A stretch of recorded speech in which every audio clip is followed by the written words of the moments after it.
ഗർഭിണിയിൽ ഉണ്ടാവുന്ന back pain, വയറുവേദന, vaginal pain ഈ വീഡിയോയിൽ പറയുന്ന രീതിയിലാണ് എന്നുണ്ടെങ്കിൽ നിങ്ങളുടെ പ്രസവം മണിക്കൂറിനുള്ളിലോ അല്ലെങ്കിൽ ദിവസത്തിനുള്ളിലോ ഉണ്ടാവാനുള്ള സാധ്യത കൂടുതലാണ്. അതുകൊണ്ട് തന്നെ പ്രസവം അടുക്കാറാവുന്ന സമയത്ത് എല്ലാ അമ്മമാരും അറിഞ്ഞിരിക്കേണ്ട ഒരു കാര്യമാണ് പ്രസവ വേദന ശരിയായിട്ടുള്ളത് എങ്ങനെയാണ് എന്നുള്ളത്. അതുകൊണ്ട് തന്നെ ഇന്നത്തെ വീഡിയോയിൽ ശരിയായ പ്രസവ വേദന എങ്ങനെയാണ് എന്നതിനെ കുറിച്ച് നോക്കാം. ഞാൻ ഡോക്ടർ റിസ. എന്റെ ചാനൽ ആദ്യമായിട്ട് കാണുന്നവരാണെങ്കിൽ സബ്സ്ക്രൈബ് ചെയ്യാൻ മറക്കരുത്. അപ്പൊ നമുക്ക് വീഡിയോയിലേക്ക് കടക്കാം. ഗർഭകാലത്തുടനീളം വേദനകളും അസ്വസ്ഥതകളും ചില ഗർഭിണികളിൽ കൂടുതലായിട്ട് കാണുന്നത് സ്വാഭാവികമാണ്. എന്നാൽ പലപ്പോഴും മിക്ക ഗർഭിണികളും പ്രഗ്നൻസി സമയത്ത് ഉണ്ടാകുന്ന ബാക്ക് പെയിന്, വജൈനൽ പെയിന്, വയറുവേദനയെല്ലാം പ്രസവ വേദനയായിട്ട് തെറ്റിദ്ധരിക്കാറുമുണ്ട്. പ്രത്യേകിച്ച് 9ാം മാസത്തിലേക്ക് കടന്നിട്ടുള്ളവരും അതുപോലെ തന്നെ ഫസ്റ്റ് പ്രഗ്നൻസി ആണ് എന്നുണ്ടെങ്കിലും പലരും പ്രസവ വേദനയാണെന്ന് തെറ്റിദ്ധരിച്ചിട്ട് ഹോസ്പിറ്റലിൽ പോകാറുമുള്ളവരായിരിക്കും ഇടയ്ക്കിടെ. അതുകൊണ്ട് തന്നെ ശരിയായ പ്രസവ വേദന എങ്ങനെ തിരിച്ചറിയാം, അതിന്റെ ലക്ഷണങ്ങൾ എന്തൊക്കെയെന്നുള്ളത് ഗർഭിണിയായിട്ടുള്ള ഓരോ സ്ത്രീയും അറിഞ്ഞിരിക്കേണ്ടതാണ്. അപ്പോൾ അതിനെക്കുറിച്ച് നോക്കാം നമുക്ക്. ആദ്യം തന്നെ പല ഗർഭിണികളിലും ഉള്ളൊരു ഡൗട്ടാണ് പ്രസവ വേദന ഏത് ആഴ്ചയിലാണ് സ്റ്റാർട്ട് ചെയ്യുന്നത് അല്ലെങ്കിൽ ഏത് മാസത്തിലായിരിക്കും സ്റ്റാർട്ട് ചെയ്ത് തുടങ്ങുന്നത്, എപ്പോഴായിരിക്കും പ്രസവ വേദന സ്റ്റാർട്ട് ചെയ്ത് കഴിഞ്ഞാൽ ഡെലിവറി നടക്കുന്നത് എന്നുള്ളത്. പ്രസവ വേദന എപ്പോൾ സ്റ്റാർട്ട് ചെയ്യും എന്നുള്ളത് ഒരു കൃത്യമായിട്ട് ടൈം പറയാൻ സാധിക്കുന്നതല്ല. എല്ലാവർക്കും തന്നെ ഡോക്ടേഴ്സ് എക്സ്പെക്റ്റഡ് ഡെലിവറി ഡേറ്റ് പറഞ്ഞു നൽകുന്നതാണ്. ഈ ഒരു ഡേറ്റിന്റെ 2 ആഴ്ച മുൻപോ അല്ലെങ്കിൽ ഈ ഒരു ഡേറ്റ് കഴിഞ്ഞിട്ടോ ചിലർക്ക് പ്രസവം നടന്നേക്കാം. ചിലർക്ക് ഡേറ്റിന്റെ ഉള്ളിലായിട്ടും പ്രസവം നടക്കാറുണ്ട്. പ്രസവത്തിന്റെ ദൈർഘ്യം ഓരോ സ്ത്രീകളിലും വ്യത്യാസം ഉണ്ടാവുന്നതാണ്. പ്രസവ വേദന ആരംഭിച്ചാൽ എത്ര വേഗത്തിൽ പ്രസവം നടക്കുമെന്നുള്ളത് ഒരു നിശ്ചിത സമയപരിധിയില്ല. ലേബറിന്റെ ദൈർഘ്യം പല ഘടകങ്ങളെയും സ്വാധീനിക്കുന്നുണ്ട്. നിങ്ങളുടെ പ്രഗ്നൻസി ഫസ്റ്റ് പ്രഗ്നൻസി ആണ് എന്നുണ്ടെങ്കിൽ ലേബർ ടൈം കുറച്ച് കൂടുതൽ നീണ്ടുപോയേക്കാം. സെക്കൻഡ് ആൻഡ് തേർഡ് പ്രഗ്നൻസി അപേക്ഷിച്ച് നോക്കുകയാണ് എന്നുണ്ടെങ്കിൽ അതുപോലെ തന്നെ വ്യക്തിഗത ഘടകങ്ങളാണ്. ഓരോ സ്ത്രീയുടെയും ശരീരവും പ്രസവത്തിനോടുള്ള പ്രതികരണവും വ്യത്യാസമായിരിക്കും. അതുകൊണ്ട് തന്നെ അതിനെ ബേസ് ചെയ്തിട്ടും ലേബർ ഡ്യൂറേഷൻ നീണ്ടുപോയേക്കാം. അതുപോലെ തന്നെ നിങ്ങളുടെ കുഞ്ഞിന്റെ സ്ഥാനം ലേബറിന്റെ ദൈർഘ്യത്തെ സ്വാധീനിക്കുന്നതാണ്. അതുപോലെ തന്നെ ചിലർക്ക് എപ്പിഡ്യൂറൽ അനാൽജസിയ പോലുള്ള മെഡിക്കൽ ഇടപെടലുകളുടെ ഉപയോഗം പ്രസവ വേഗതയെ ബാധിക്കുന്നതാണ്. അതുപോലെ തന്നെ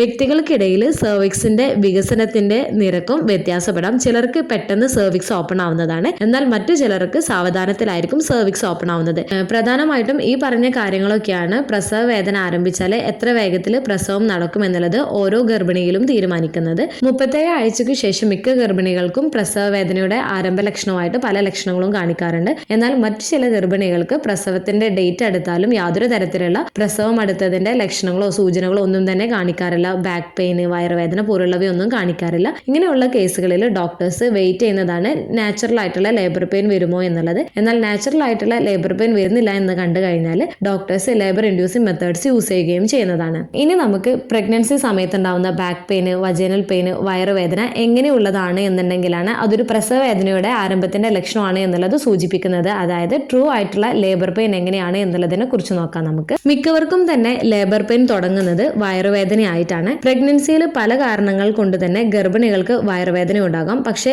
ലേബർ പെയിൻ ആണ് എന്നുണ്ടെങ്കിൽ അത് വ്യത്യസ്തമായിട്ടായിരിക്കും ഉണ്ടാവുന്നത്. ഗർഭിണികൾക്ക് വയറുവേദന ഇടവിട്ടുള്ള വയറുവേദനയായിട്ടായിരിക്കും ഉണ്ടാവുന്നത്. തുടർച്ചയായിട്ടുള്ള ഒരു വേദനയാവില്ല. യഥാർത്ഥ പ്രസവ സമയത്ത് ഏറ്റവും സാധാരണവും പ്രധാനവുമായ വേദന സാധാരണയായിട്ട് ലോവർ ബാക്കിൽ നിന്നും തുടങ്ങിയിട്ട് ഈ ഒരു വേദന അടിവയറ്റിലേക്ക് നീങ്ങുന്നതാണ്. അടിവയറ്റിൽ നിന്നും തുടകളിലേക്കും ഈ ഒരു വേദന അനുഭവപ്പെടുകയും ചെയ്യുന്നതാണ്. ഇത് ഗർഭപാത്രം ചുരുങ്ങുകയും കുഞ്ഞിനെ താഴേക്ക് തള്ളുകയും ചെയ്യുന്നതാണ് ഇതിന്റെ പ്രധാന കാരണം. ഈ വേദന അനുഭവപ്പെടുന്നതോടൊപ്പം തന്നെ നിങ്ങളുടെ വയറ് ടൈറ്റ് ആവുകയും ലൂസ് ആവുകയും ചെയ്യുന്നതായിട്ട് നിങ്ങൾ ശ്രദ്ധിച്ചിട്ടുണ്ടാവും. ഈ ഒരു വയറ് ടൈറ്റ് ആവുന്നത് ഏകദേശം അല്ലെങ്കിൽ ഒരു വേദന അനുഭവപ്പെടുന്നത് ഏകദേശം തുടക്കത്തിൽ ഒരു 20 to 30 സെക്കൻഡ് വരെയൊക്കെ ആയിരിക്കും ഉണ്ടാവുന്നത്. തുടക്കത്തിൽ ചെറിയ രീതിയിലുള്ള വേദനയായിരിക്കും. എന്നാൽ പിന്നീട് ഓരോ സമയം കൂടുന്തോറും ഈ ഒരു വേദനയുടെ ഇന്റൻസിറ്റി കൂടി വരികയാണ് സാധാരണ ചെയ്യാറുള്ളത്. തുടക്കത്തിൽ ചിലപ്പോൾ നിങ്ങൾക്ക് 2 മണിക്കൂറോ 3 മണിക്കൂറൊക്കെ കൂടുമ്പോഴായിരിക്കും ഈ ഒരു രീതിയിലുള്ള വേദന വന്നു പോയിക്കൊണ്ടിരിക്കുന്നത്. എന്നാൽ പിന്നീട് ഈ ഒരു വേദന വരുന്നതിന്റെ ദൈർഘ്യം കുറഞ്ഞു വരുന്നതാണ്. പിന്നീട് റെഗുലർ ആയിട്ടുള്ള ഒരു ഇന്റർവെൽസിൽ നിങ്ങൾക്ക്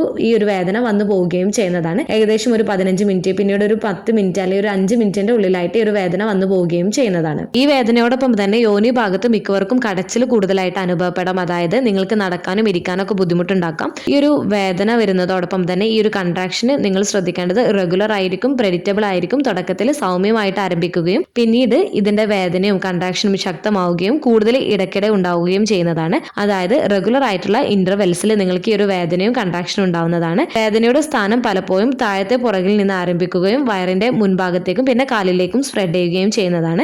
റെസ്റ്റ് എടുത്തു കഴിഞ്ഞാൽ ഈ ഒരു വേദന പോകുന്നതല്ല. യഥാർത്ഥ പെയിന് സങ്കോചങ്ങളുടെ തീവ്രത കൂടുന്നതിനനുസരിച്ചിട്ട് വേദന കൂടുതൽ ശക്തമാവുകയും ഉണ്ടാവുകയും സങ്കോചങ്ങളുടെ സമയത്ത് ഗർഭിണികൾക്ക് സംസാരിക്കാനോ ശ്രദ്ധ കേന്ദ്രീകരിക്കാനോ ബുദ്ധിമുട്ടുണ്ടാക്കുകയും ചെയ്തേക്കാം. അതുപോലെ തന്നെ സങ്കോചത്തിന്റെ ദൈർഘ്യം ഏകദേശം 30 മുതൽ 70 സെക്കൻഡ് വരെയൊക്കെ നീണ്ടു നിൽക്കുകയും ചെയ്തേക്കാം. ചിലർക്ക് വയറ് കൊളത്തി പിടിക്കുന്ന വേദനയായിട്ടും പ്രസവ വേദന ഉണ്ടാവാറുണ്ട്. അതുപോലെ ചിലർക്ക് ഒരു പീരീഡ്സിന്റെ പോലെയുള്ള വയറുവേദനയോടൊപ്പം തന്നെ ഇടയ്ക്കിടെ ടോയ്ലറ്റ് പോകാനുള്ള ടെൻഡൻസി ഉണ്ടാവും. ചിലർക്ക് ലൂസ് മോഷൻ ആയിട്ട് ഇടയ്ക്കിടെ പോകേണ്ടി വരും. അതുപോലെ തന്നെ ചിലർക്ക് വോമിറ്റിങ്ങും ഈ ഒരു സമയത്ത് ഉണ്ടാവാറുണ്ട്. അതുപോലെ തന്നെ ഈ ഒരു വേദനയോടൊപ്പം തന്നെ ചിലർക്ക് സെർവിക്സ് വികസിക്കുമ്പോൾ രക്തം കലർന്ന മ്യൂക്കസ് ഡിസ്ചാർജ് കണ്ടേക്കാം, അതായത് ബ്ലഡി ഷോ കണ്ടേക്കാം. ചിലർക്ക് ഈ ഒരു സമയത്ത് വജൈനൽ ഡിസ്ചാർജ് കൂടുതലായിട്ട് കാണാം, വാട്ടർ ബ്രേക്ക് ഒക്കെ കാണാം. ചിലർക്ക് വാട്ടർ ബ്രേക്ക് ആയതിനു ശേഷമായിരിക്കും ലേബർ പെയിൻ സ്റ്റാർട്ട് ആവുന്നത്. എന്റെ കേസിൽ 34th വീക്കിൽ വാട്ടർ ബ്രേക്ക് ആയതിനു ശേഷമാണ് ലേബർ പെയിൻ സ്റ്റാർട്ട് ആയിട്ടുണ്ടായിരുന്നത്. അപ്പോൾ 37 ആഴ്ചക്ക് മുൻപും ഈ ഒരു ലേബർ പെയിൻ സ്റ്റാർട്ട് ആവാനും വാട്ടർ ബ്രേക്ക് ആവാനൊക്കെയുള്ള സാധ്യതയുണ്ട്. അതുകൊണ്ട് തന്നെ ഈ പറഞ്ഞ രീതിയിലുള്ള വേദനയാണ് നിങ്ങൾക്ക് അനുഭവപ്പെടുന്നത് എന്നുണ്ടെങ്കിൽ തീർച്ചയായിട്ടും നിങ്ങൾ ഡോക്ടറെ കാണിക്കാൻ വേണ്ടിയിട്ട് ശ്രദ്ധിക്കുക. നേരത്തെയുള്ള പ്രസവം തടയുന്നതിന് വേണ്ടിയിട്ട് ഡോക്ടേഴ്സ് ഇഞ്ചക്ഷനും മരുന്നുകളൊക്കെ നൽകുകയും ചെയ്യുന്നതാണ്. 37 ആഴ്ചക്ക് ശേഷമാണ് നിങ്ങൾക്ക് ഈ ഒരു വേദന അനുഭവപ്പെടുന്നത് എന്നുണ്ടെങ്കിൽ നിങ്ങൾ ടെൻഷൻ ആവേണ്ടതില്ല. 37 ആഴ്ചക്ക് ശേഷം കുഞ്ഞുങ്ങൾ പ്രസവിക്കുകയാണ് എന്നുണ്ടെങ്കിൽ ടേം ആയിട്ട് തന്നെയാണ് കണക്കാക്കാറുള്ളത്. നിങ്ങൾക്ക് ഏർലി ലേബർ സ്റ്റേജിലാണ് എന്നുണ്ടെങ്കിൽ നിങ്ങളുടെ കൺട്രാക്ഷൻസ് സ്ട്രോങ് അല്ല, അതുപോലെ തന്നെ റെഗുലർ ആയിട്ടല്ല ഉണ്ടാവുന്നത് എന്നുണ്ടെങ്കിൽ നിങ്ങൾക്ക് ചിലപ്പോൾ മണിക്കൂറുകളോ അല്ലെങ്കിൽ ദിവസങ്ങളോ 1-2 ദിവസമോ എടുത്തേക്കാം ഡെലിവറി നടക്കുന്നതിന് വേണ്ടിയിട്ട്. എന്നാൽ ആക്റ്റീവ് ലേബർ സ്റ്റേജിലേക്ക് കടക്കുകയാണ് എന്നുണ്ടെങ്കിൽ നിങ്ങളുടെ കൺട്രാക്ഷൻസ് സ്ട്രോങ് ആയിരിക്കും, റെഗുലർ ആയിട്ടുള്ള കൺട്രാക്ഷൻസ് ആയിരിക്കും. ഫസ്റ്റ് പ്രഗ്നൻസി ഒക്കെ ആണ് എന്നുണ്ടെങ്കിൽ ഏകദേശം ഒരു 4 to 8 hours തന്നെ ലേബർ ഉണ്ടാവുകയും ചെയ്യുന്നതാണ്. ചിലർക്ക് അതിനേക്കാളും നേരത്തെ തന്നെ പ്രസവം ഉണ്ടാവുകയും ചെയ്യുന്നതാണ്. അതുപോലെ ശ്രദ്ധിക്കേണ്ട പ്രധാനപ്പെട്ട ഒരു കാര്യമാണ് ജലാംശം ശരീരത്തിൽ നിലനിർത്തുന്നതിന് വേണ്ടിയിട്ട് ശ്രദ്ധിക്കേണ്ടതാണ്. ജലാംശം കുറയുന്നതും നിങ്ങളുടെ ശരീരത്തിൽ ഇതുപോലെയുള്ള വേദനകളും കാര്യങ്ങളൊക്കെ ഫോൾസ് ആയിട്ടുള്ള ലേബർ പെയിനൊക്കെ ഉണ്ടാവുന്നതിനുള്ള സാധ്യതയും കൂട്ടുന്നതാണ്. ഈ ഒരു വീഡിയോ നിങ്ങൾക്ക് യൂസ്ഫുൾ ആയിട്ട് തോന്നിയിട്ടുണ്ടെങ്കിൽ മറ്റുള്ളവർക്കും കൂടെ ഷെയർ ചെയ്ത് കൊടുക്കുക. എന്തെങ്കിലും ഡൗട്ടുകൾ ഉണ്ടെങ്കിൽ കമന്റ് ആയിട്ട് ചോദിക്കാവുന്നതാണ്. അടുത്തൊരു വീഡിയോയിൽ കാണുന്നത് വരെ ബൈ.